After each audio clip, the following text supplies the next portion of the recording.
A surprise visit by Viktor Orban to Kyiv, Hungary's Putin-friendly leader, making his first trip to Ukraine since Vladimir Putin's invasion back in 2022.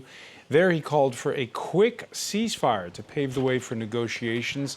It's expected to be a non-starter. The trip coming on just day 2 of Hungary's rotating EU presidency.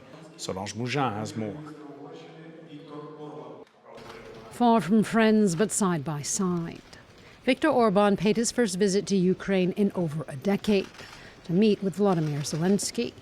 The Hungarian Prime Minister has long been a vocal critic of military aid there, and Orban is Vladimir Putin's closest ally among EU leaders. But in Kyiv, the talk was all about bilateral relations and peace. I asked President Zelensky to think about whether we could reverse the way things are going and to speed up peace talks by first having a ceasefire. A ceasefire connected to a deadline would give a chance to speed up peace talks. In response, Ukraine's president said any future peace deal must be a just one. He did say, though, that the talks were constructive. Overall, the content of our dialogue on all of today's issues could serve as a basis for a future bilateral document between our countries and will allow our people to benefit from the blessings of European unity. Behind the handshakes and moves for improving bilateral accords are tense relations, be it over Orban's repeatedly blocking EU aid to Kyiv, Hungary's staunch objection to Ukraine joining the European Union, or more domestic issues between the neighbours, like the treatment of the Hungarian minority in Ukraine. The timing of the visit is a significant one. It comes just a day after Orban took over the 6-month rotating presidency of the European Union. While it is largely a symbolic role, it does allow Hungary to set the tone for the bloc's agenda over the next 6 months. For more, let's cross to Budapest. Marton Dunai is the Financial Times Southeast Europe correspondent. Thank you for speaking with us here on France 24. Good afternoon. How are you doing?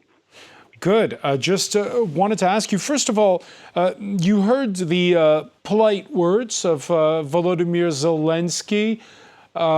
Is it just form, or is it something that he is considering, some kind of a mediator role for Viktor Orban and the possibility of some kind of truce at some point? That's what I've been also trying to find out all day today, whether it's a real turn of events or indeed just being polite. But from what I can tell here, both the diplomatic community, analysts, and political observers are thinking that it's the beginning of something real, might be the opening of a positive spiral. Of course, Orban has a long, long way to go to reestablish good terms, not only with Zelensky, but also with the rest vis-a-vis the Russia-Ukraine war, where he has been seen as your station also said, one of the closest leaders to Vladimir Putin. But he used his very first trip, obviously, as the holder of the rotating presidency to go to Kyiv, and he's used terminology that we have not seen him use for many, many years in connection with Ukraine. So the first take in Budapest is that it is something small, but something real.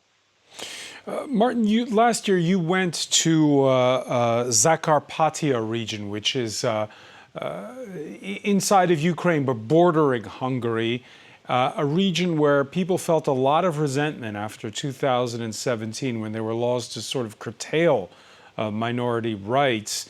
What did you find, and how is it evolving between the two nations?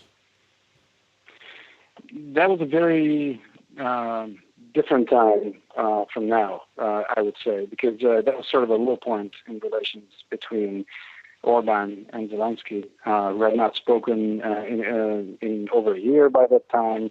Hungary was offering humanitarian aid to Ukrainians, but was staunchly opposed to any kind of military, financial, or any sort of participation from Europe in the war.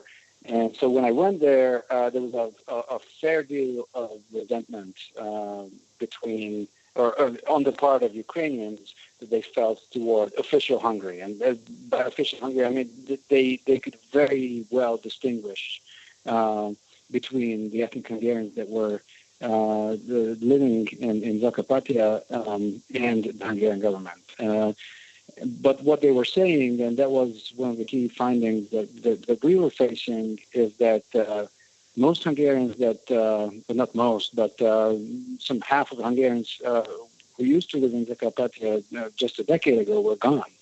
And that's both due to their proximity to Hungary, which is an EU nation. So the moment the news of the war came, a lot of people just packed up and left.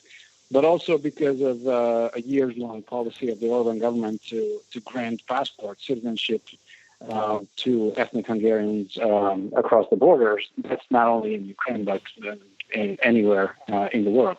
But many of those people did take the passports, and so we're already developing a life in the European Union. So many of those people are gone, and so while the ethnic tensions are real and they have been used for political purposes, we found entire villages that were hollowed out by this sudden immigration.